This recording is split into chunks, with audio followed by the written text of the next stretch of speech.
Learn easy. Subscribe Learn Easy channel. Hello kids, welcome to Learn Easy channel. आज की कक्षा में हम सीखेंगे अपठित गद्यांश। तो चलिए शुरू करें। बच्चों, आज हम सीखेंगे अपठित गद्यांश। अपठित का अर्थ होता है जो पहले ना पढ़ा गया हो। बच्चों, अपठित गद्यांश के नियम और अभ्यास हम पिछले वीडियो में भी कर चुके हैं, जिसका लिंक नीचे डिस्क्रिप्शन बॉक्स में दिया गया है। तो अगर आपने नहीं सीखा है तो वहाँ से नियम और अभ्यास आप वहाँ से भी सीख सकते हैं। तो चलिए आज का अभ्यास शुरू करते हैं। गद्यांश को पढ़कर नीचे दिए गए प्रश्नों के उत्तर दीजिए। आइए अब गद्यांश को ध्यान से पढ़ें।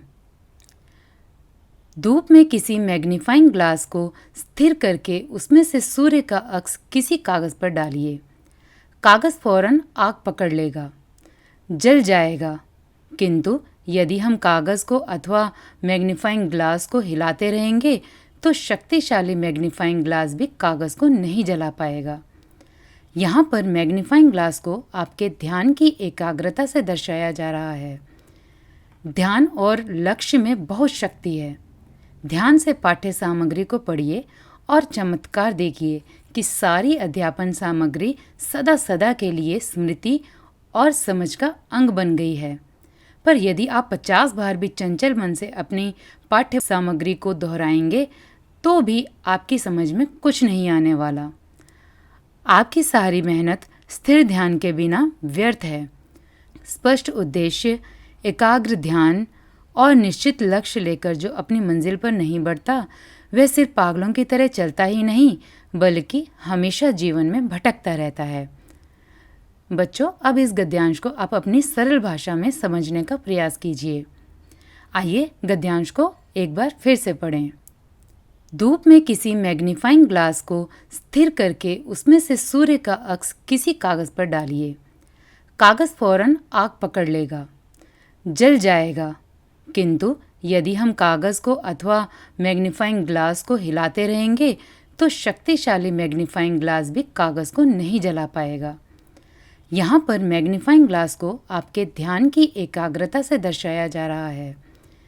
ध्यान और लक्ष्य में बहुत शक्ति है। ध्यान से पाठ्य सामग्री को पढ़िए और चमत्कार देखिए कि सारी अध्यापन सामग्री सदा सदा के लिए स्मृति और समझ का अंग बन गई है।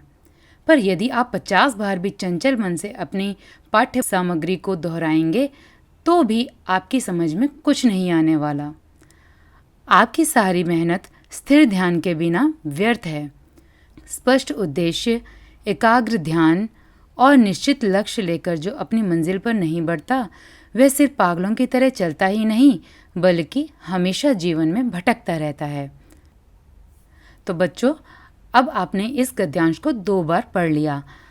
अब इस गद्यांश के बारे में जो भी आपने समझा उसको ध्यान में रखते हुए चलिए कुछ प्रश्नों के उत्तर देते हैं। पहला प्रश्न देखिए, उपर्युक्त गद्यांश के लिए उपयुक्त शीर्षक दीजिए।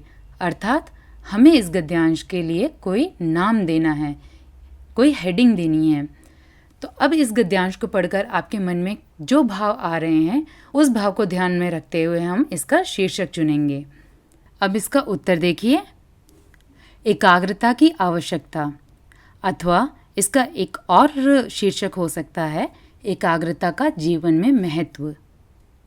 दूसरा प्रश्न देखते हैं, इस गद्यांश में मैग्नीफाइंग ग्लास का उदाहरण क्यों दिया गया है? तो चलिए शुरू से हम पैराग्राफ को पढ़ते हैं और गद्यांश में से इसका उत्तर ढूंढने का प्रयास करते हैं। धूप में किसी मैग्नीफाइंग ग्लास को स्थिर करके उसमें से सूर्य का अक्स किसी कागज पर डालिए। कागज फौरन आग पकड़ लेगा, जल जाएगा, किंतु यदि हम कागज को अथवा मैग्नीफाइंग ग्लास को हिलाते रहेंगे तो शक्तिशाली मैग्नीफाइंग ग्लास भी कागज को नहीं जला पाएगा। यहाँ पर मैग्नीफाइंग ग्लास को आपके ध्यान की एकाग्रता से दर्शाया जा रहा है। तो देखा बच्चों, हमें इस प्रश्न का उत्तर यहाँ मिल गया है। यहाँ मैग्नीफाइंग ग्लास का उदाहरण ध्यान की एकाग्रता को दर्शाने के लिए दिया गया है। आइए अब अगला प्रश्न देखें।